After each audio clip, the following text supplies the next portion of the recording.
यदि तपाईँ सिंगल हुनुहुन्छ भने आजको भिडियो तपाईहरुको लागि welcome to black day special. नमस्ते साथीहरु, आज हो फेब्रुअरी 14 दुनियाको लागि भ्यालेन्टाइन्स डे, तर कसैको लागि ब्ल्याक डे पनि हुन्छ।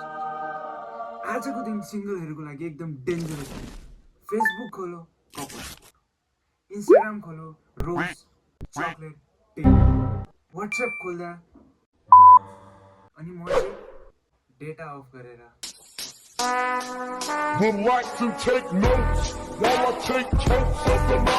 आजको दिन केटाले केटीलाई रोज दिन्छन्, तर म चाहिँ आफूलाई रिचार्ज। आजको दिन कपल्स फोटो हाल्छन्, तर म चाहिँ मोटिभेसनल थट्स। अनि मेनली आजको दिन गिफ्ट खोल्छन्, तर म चाहिँ खोल्छु।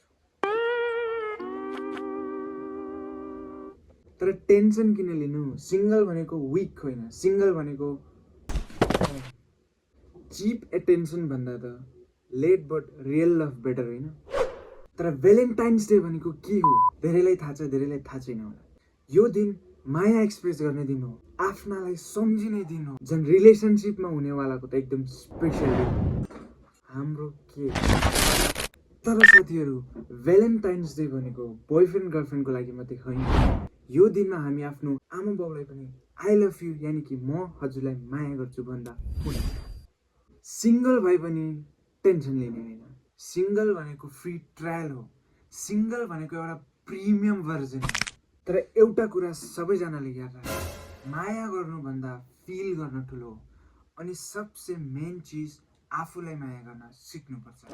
यो कसले भन्दैछ? कपल्सहरूलाई ह्याप्पी भ्यालेन्टाइन्स डे अनि सिंगलहरूलाई ह्याप्पी ब्ल्याक डे अनि ओभरअल सबैजनालाई ह्याप्पी सेल्फ लभ डे।